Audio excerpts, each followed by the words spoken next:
who has brought us together in such a phenomenal way, and for your kind words to Vice Chair Ted Lieu. That partnership, they're doing a tremendous job in getting this conference off to an incredible start. Thank you, Governor Moore, for your amazing words and for your incredible, patriotic, centered, authentic leadership.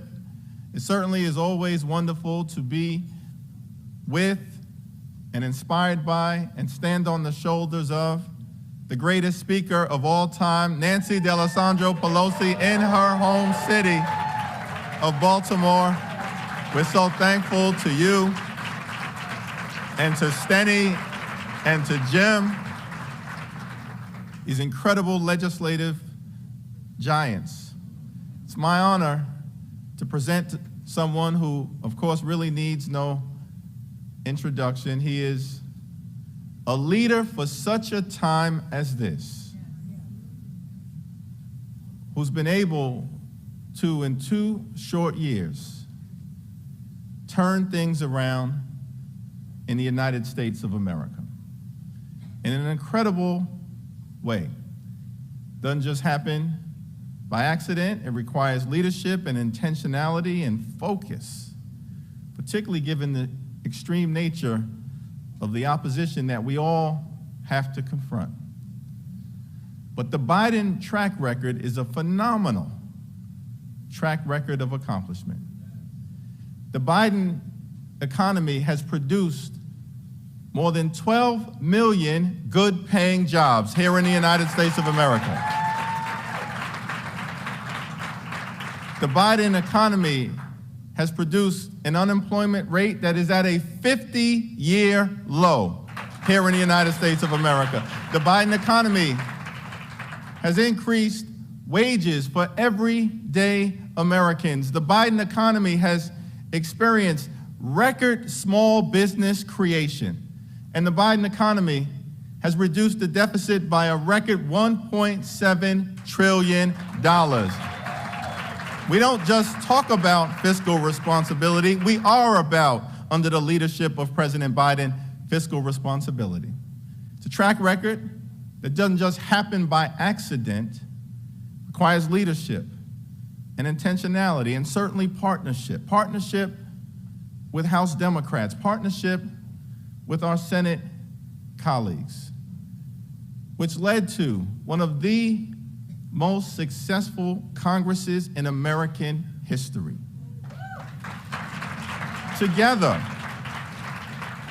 we continuously put people over politics, not a soundbite.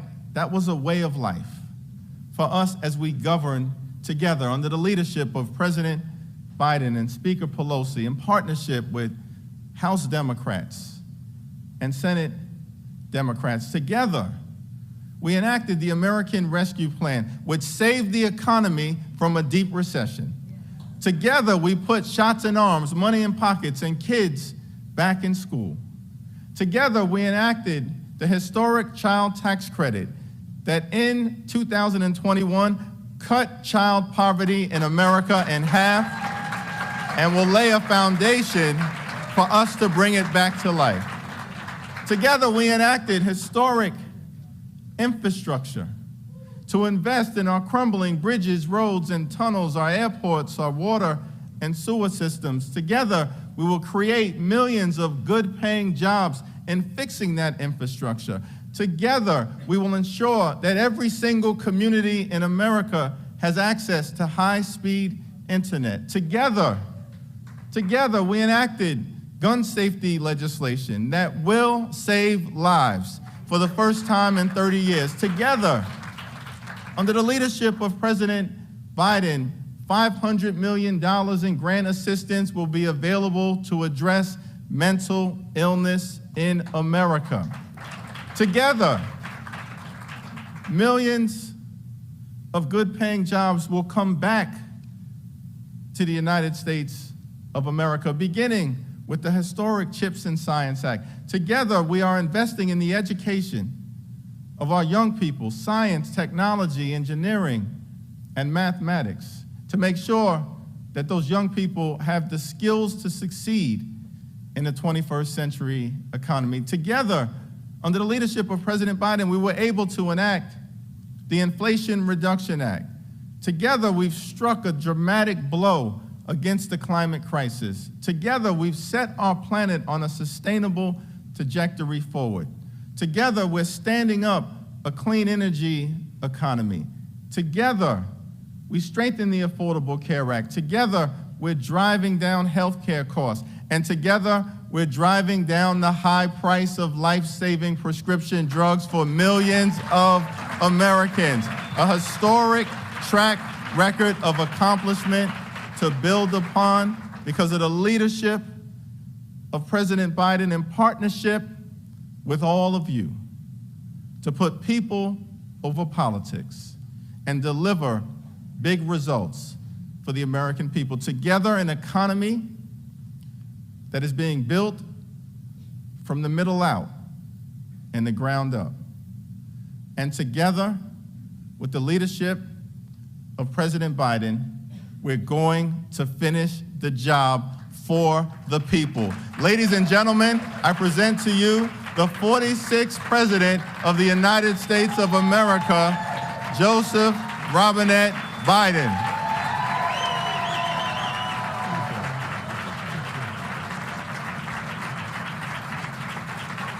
Hello, hello, hello.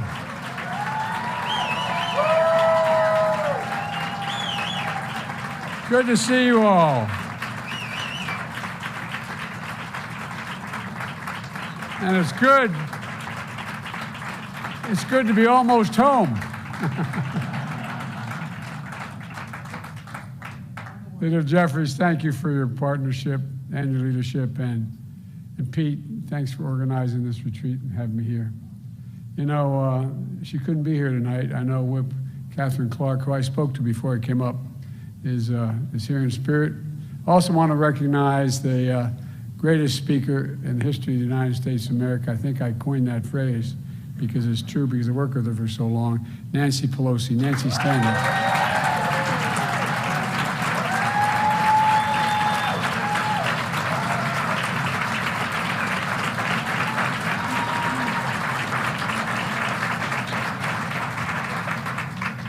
All the years I was a senator, which were 270, all those years I was a senator, every time I needed something done on the East Coast, I called Nancy. She's out in San Francisco.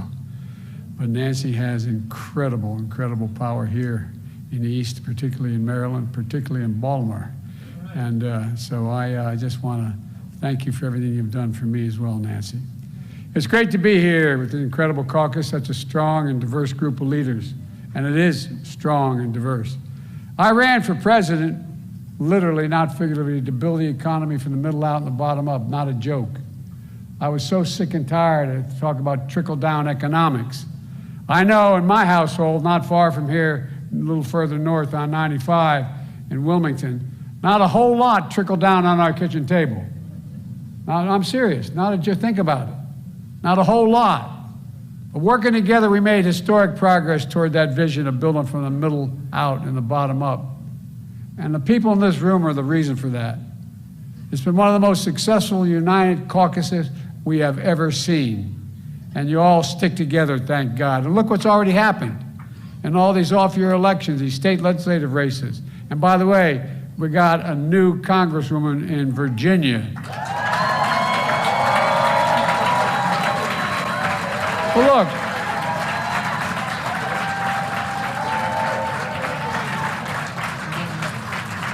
I can't see, but I know you're out there. Look, we stuck together. We really did. And it's because of folks in this room like Jim and Steny, who just have always been there for all of us, no matter where. No, I really mean it. Been there for all of us. By sticking together, we got a lot done. By sticking together, we're back in the House, and we're going to finish the job.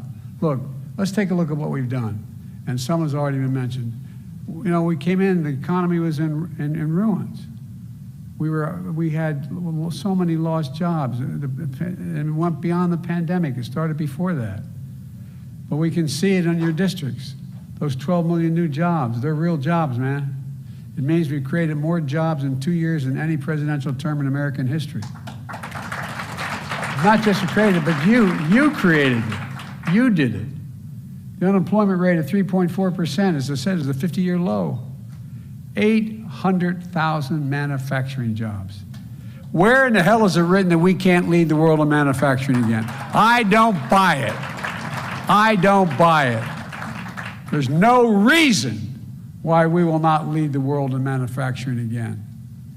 The inflation has fallen 7 straight months. Gas prices down $1.65 since the peak, and we're going to keep pushing. Our economy has grown at a solid clip, but it's not an accident. It's because we've all worked together, and we have worked together. We've worked tightly together.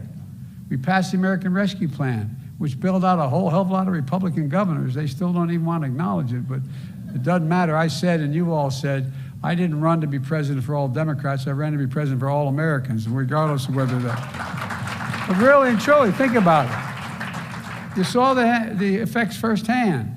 We put cops back on the beat because they couldn't afford, they didn't have the budgets to pay for them. Kept teachers in the classroom. That was in each of your districts. In addition to that, we did so much more. We passed the largest investment in infrastructure since Eisenhower's interstate highway system. And we're getting money out the door quickly. Shovels in the ground, cranes in the air. And, you know, as a matter of fact, right here in Baltimore, we're rebuilding a tunnel I went through. You know, they told me I traveled 1,200,000 miles in Amtrak. Well, I'm probably the only guy that's been through that Baltimore tunnel, literally walked through it because it's in such bad shape about 15 years ago when I was a U.S. Senator pushing. It's a 100-year-old tunnel. It's going to change transportation, not only on the Northeast Corridor, but in the city, instead of 30 miles an hour, it's going through there at 100 miles an hour. And it's a $4 billion investment. And guess what? We're going to let everybody know you did it. These are the signs we're going to put up.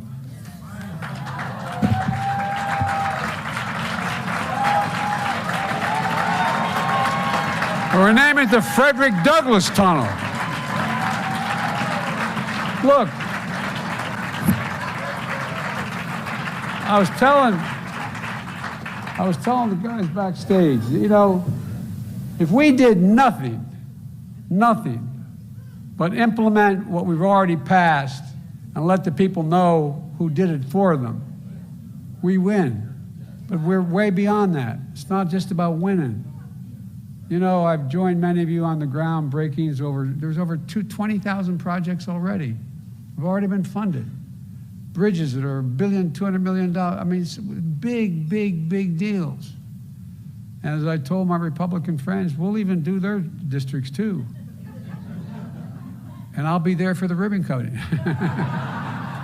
But all kidding aside, look, we replaced the Inflation Reduction Act. We passed it, taking on powerful special interests, cutting the costs for working families, and tackling the climate crisis. There's more than one way, by the way, to deal with inflation. It's not just food and gas, which is critically important, and housing, but it's so many other things. My dad used to say, no kidding, and Stenny knew this, because I think he even knew my dad. My dad used to say, Joey, my dad was around a long time, it wasn't that long ago. Stenny and I have been partners for a long time. I kid Stenny, I said he represents Western Delaware, the Eastern Shore. But all kidding aside, you know, it's just about at the end of the month, do you have anything left over after you pay all your bills? Do you have anything left over? Do you have a little bit of breathing room? Well, that's what we've been about. There's more than one way to deal with family inflation, and that's to deal with the things that fundamentally affect their everyday cost beyond the traditional measures of inflation. You know, by making a $369 billion investment, we're moving in a direction to fundamentally change the way in which, literally, to save the planet. In addition, we're finally giving Medicare the power to negotiate lower drug prices, bringing down the cost of prescription drugs. Nancy and I have been fighting to do that for years and years, and we finally beat Big Pharma because we stuck together. We stuck together. You know, and by the way, this had a byproduct. You know, I love your Republican colleagues you have to work with, the mega Republicans. They're amazing. They're really amazing, their calculations. They say Biden and the Democrats, because they brought down the price of drugs, they're increasing inflation. Well, it has the advantage not only of people being able to live longer and better and be able to afford their prescription drugs, but guess what? It reduces the deficit $158 billion. Don't forget that part to tell people. It's not just that you pay less for the drug. It means that the federal government isn't paying for the federal government's one paying for those drugs for Medicare. Almost $160 billion saved, reduction of the deficit. We passed the CHIPS and Science Act, which has led to a commitment over $300 billion in investments in manufacturing in the United States. You know, when the Korean company SI said, I was in Korea, South Korea, asked them why were they investing in America? You know what they said for real, the CEO? Because you have the best workers in the world and it's the most secure investment I can make anywhere in the world. Don't forget that, folks. That's why people are coming here. They're coming here because of who we are. We made it clear to folks, if you want to participate in the CHIPS program, you also have to provide for child care for your employees. It matters. That is a government that saves money in the long run. That saves money. And folks, you all know how much we've gotten done, but a lot of the country still doesn't know it. That's why the big job in front of us is implementing the laws we passed so people start to see it in their lives, all the benefits that are there because you produced it for them. You stepped up and got it done. Remember, everybody told us there's no possibility of us doing these things. Remember that? Everybody. You know, I promised to partner with you and coordinate with you to make sure the implementation of these laws is done efficiently and effectively. And let the American people know who did it as they feel the benefits of the investment. You did it. You tell us what you need to help us understand the impact that it's having on all of your district and your folks. You know, and we're going to get it done. That's why I created the Invest in America cabinet. Took my cabinet members, all of them, and subset that focused on just implementing what we're doing. Secretary of Commerce, Labor, Transportation, Treasury, Energy, Health and Human Services, and Environmental Protection Agency. They're the ones who are working together and meet regularly. And I wanted to meet with your guys. You put together a group, if I'm not mistaken, Stenny, to be able to work together because we got to get it done. Plus, I hired 2 senior advisors. Both of them were pretty damn good. Mitch Lander, the former mayor down in Louisiana, and John Podesta, in charge of carrying out the bipartisan infrastructure law and the Inflation Reduction Act. They'll be here tomorrow. Both of them are the bulk of my cabinet members to discuss with you exactly how we're coordinating this. And it really is important how we do it. And we get it out, we get shovels in the ground, we let people know what's happening, and we change their lives. And they know it when they see it. And they'll see it and they'll know why we did it. And we're going to bring together every element of the federal government to invest wisely and quickly. In the process, they'll attract more private sector investment as well to get the best possible results for American workers and American families. And we're going to let people know. We're going to get this done. We're going to let them know, though. We're going so far as to print signs, as indicated, that let people know who's bringing in this project, why it's happening. And Stenny, thanks for the work you're doing in this coordination as well. We just really have to make this thing sing. Some of it's happening already. Factories are opening all across your districts to build semiconductor chips, electric vehicles, advanced battery technology that's going to power these vehicles. And that means more jobs, thousands and thousands of jobs. By the way, remember, remember we all were talking, and a lot of you as well with me, going around talking about how we used to be the most advanced country in the world investing in science and research and development. Well, we dropped to number 8. We used to be number 1. That's where this CHIPS and Science Act comes in. There's $300 billion in investment committed. $300 billion. And you know what? Like the plant outside of Columbus, Ohio, and that what I call the Fields of Dreams. There are 1,000 acres there. Intel's building a facility. They're going to spend a total of, I believe, it's $12 million bucks, or 13, I think it is, billion. And they're going to build two fabs, they call them, factories. Well, guess what? The prevailing wage for the 7,000 construction workers is going to make a big difference because it generates a whole different economy as well. It's there, number one. But number two, there's jobs in the factories. They're going to pay an average of $130,000 a year. And for the bulk of them, you don't need a college degree. You don't need a college degree. And folks might not know what the trench you're digging around your community is. We're going to let them know ahead of time. It's for broadband, high-speed broadband that's affordable. And all that's going to create hundreds of thousands of good-paying union jobs. And by the way, I want to be clear. I make no excuse. Some of you maybe are uncomfortable with my talking about unions all the time. Well, I not only talk to union people, I talk unions to the Business Roundtable when I talk. I talk unions keep this in mind.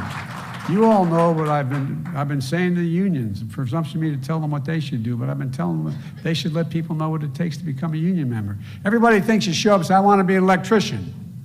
And in 6 months, you got a job as an electrician. You're talking about 4 to 5 years apprenticeship before you can get your card. 4 to 5 years. Every one of these unions, every one of them have apprentice programs that range 4 to 5 years. It's like going back to college. You get paid part of your salary, but you don't get it all till you finish your apprenticeship and become a full-blown member.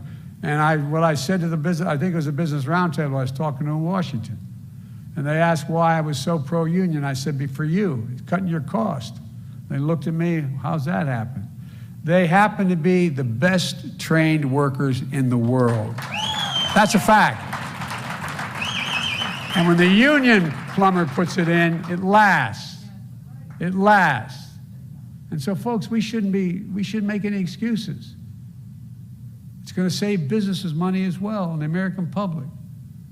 Now, seniors in the district are getting shingles vaccines for free now, because of you, instead of having to pay $100 to go and get that shot. And you know, we took on Big Pharma, as you well know. You took them on. You got beat up doing it too. So many. Now so many people get insulin.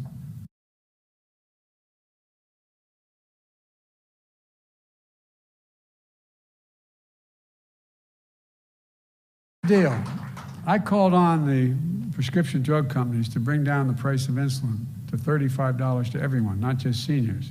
And today, Eli Lilly, the largest manufacturer of insulin in the United States of America, agreed to do just that. $35. But guess what that means? Every other company making insulin is going to have to lower their prices to $35 because they can't compete. Folks, look, you know, folks are going to understand what you've done, and we're going to make sure of it.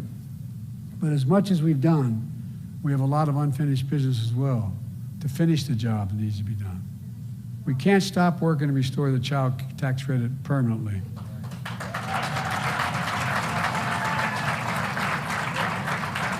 I know I may make some of you uncomfortable, but that little state above me, Delaware, is one of the highest rates of gun ownership. But guess what?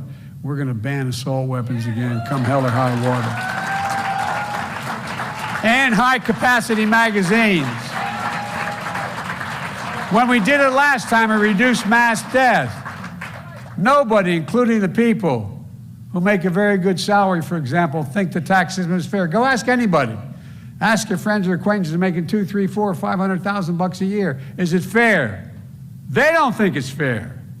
For example, when this administration started, there were a little over 600 billionaires in America. Now they're about 1,000. They should be paying a higher tax rate than a school teacher, a police officer, someone who works as a nurse. It's about 3% they're paying. And by the way, the reason we were able to do all we did and still reduce the debt $1.7 trillion is a simple proposition. There were 535 or 50 companies that made over $500 million a year in the Fortune 500. And guess what? They paid zero in federal taxes. And we did an awful thing. We said you're going to have to pay 15%. God forgive me. 15%. But every cover, minimum 15%. And that was enough to do what we've done so far and still reduce the debt. There's so much more to do, though. We need to come together on police reform and immigration reform. We need to protect voting rights and the right to choose. Ladies and gentlemen, we got to reinstate Roe v. Wade and pass it nationally. We really do. And look, I know as well as you, the MAGA Republicans are not going to get on board for most of these things. But that leaves a lot of Republicans that are still left. No, by the way, watch. I predict, watch what happens. Republicans can help make a significant majority in some of these things. You know, remember when I ran for office, I said, when I announced, I said I was doing it to restore the soul of America, bring back some decency, build the middle class, the backbone of the country, and unite the country. And everybody said, you're never going to get anything done bipartisanly. They told me you couldn't get anything done in a bipartisan way over the past 2 years, but we did. The infrastructure bill, the CHIPS and Science Act, the PACT Act, the Gun Safety, the Marriage Equality Act, they're all bipartisan. It's hard as hell, I acknowledge, but it's there. And, you know, a little bit of more Marjorie Taylor Greene and a few more, you're going to have a lot of Republicans running our way.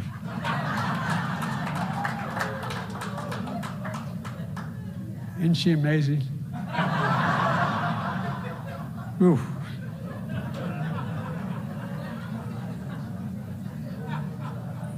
Ours, the reason she was very specific. I shouldn't digress probably, but I've read. She was very specific recently, saying that a mom, a poor mother who lost 2 kids to fentanyl, that I killed her sons. Well, the interesting thing is that fentanyl they took came during the last administration. Look, folks. Anyway, I don't want to get started. Look, so what we did in the past 2 years, whenever possible, we should work on both sides of the aisle, get as much done as we can. We got to bring the country back together again. You know, there are areas where we should be able to agree, like protecting Medicare and Social Security, cutting the deficit, paying America's bills. That's why during the State of the Union, I was pleased to see so many Republicans stand up when I asked them to join us in rejecting cuts to Social Security.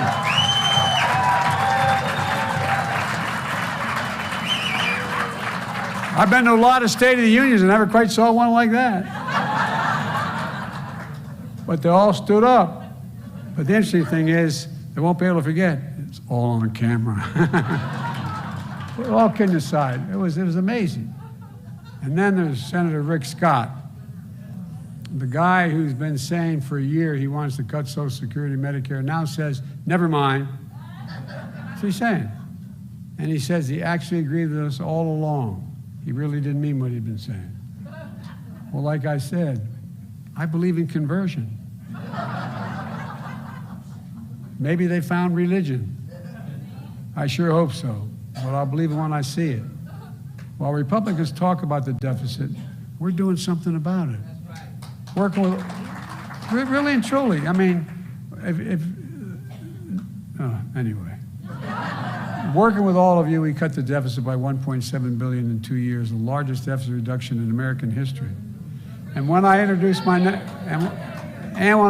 next budget, which is going to be on the 9th, you're all going to see it. We've been working with your leaders on various aspects of it. We're going to cut the deficit by more than $2 trillion over the next 10 years. So look, we're not going to sit here and be lectured by those folks about fiscal responsibility. Nearly 25% of the entire national debt, which took over 200 years to accumulate, nearly 25% was added by my predecessor in 4 years. 25% of the 200-year debt. When you add it all up, all the proposals our mega Republican friends have offered so far, it would actually add another $3 trillion over the debt over the next 10 years if they stick with what they're saying.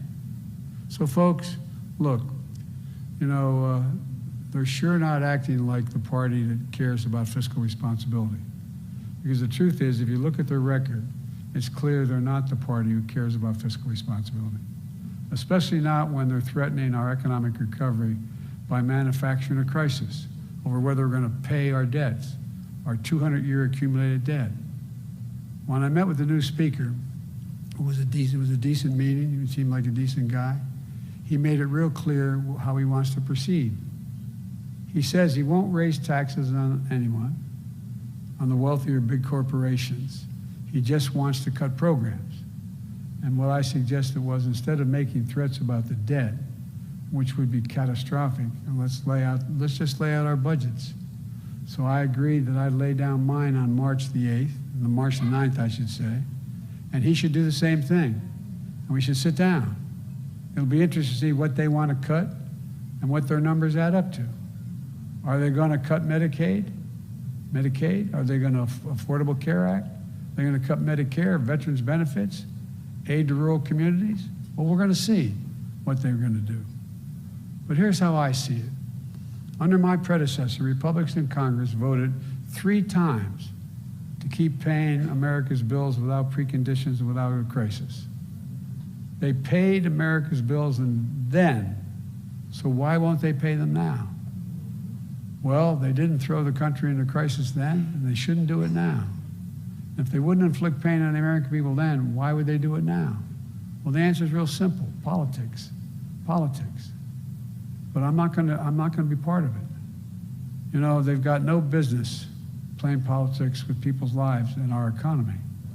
Working with all of you, we're not going to let them either. Look, the question that the MAGA Republicans have to answer is this: are they going to pay America's bills that are already accumulated? Not what we're proposing to spend, already accumulated. Or are they not? Are they going to pay the debt? Are they going to default? It's pretty simple. So let's be real clear about one thing. There is no actual crisis here. This is entirely a crisis of their making if it occurs. Democrats believe in paying America's bills. So the American people can rest assured the Democrats will stick together on this. And folks, here's the bottom line. Our plan is working. It's growing the economy. It's reducing the deficit. It's fiscally responsible. But we got more to do. We've made a lot of progress, but families across the country are starting to breathe just a little bit easier, as my dad would say, just a little easier. We just got to keep going, folks. And folks, working together, I know we will. Again, to quote my dad, he used to say, Joey, a job's about a lot more than a paycheck. It's about your dignity. It's about respect. It's about being able to look your kid in the eye and say, honey, it's going to be okay. I'm not making that that's what he would actually say. And we weren't poor. My dad was a middle-class wage earner. He didn't go to college, his great regret, but he managed a dealership. My dad, we lived in a 3-bedroom house, and as things were being, suburbia was being filled in with new developments, we had 4 kids and a grandpa living with us. We thought we were just fine. But my dad used to talk just about a little bit of breathing room, Well, that's what you've done. You provided breathing room to an awful lot of people like my dad in the house I grew up in. So I want to thank you all. And I really mean this from the bottom of my heart. Thank you for sticking together. That is our answer. Ladies and gentlemen, love you all. Thank you very much. I'll turn it back over to you.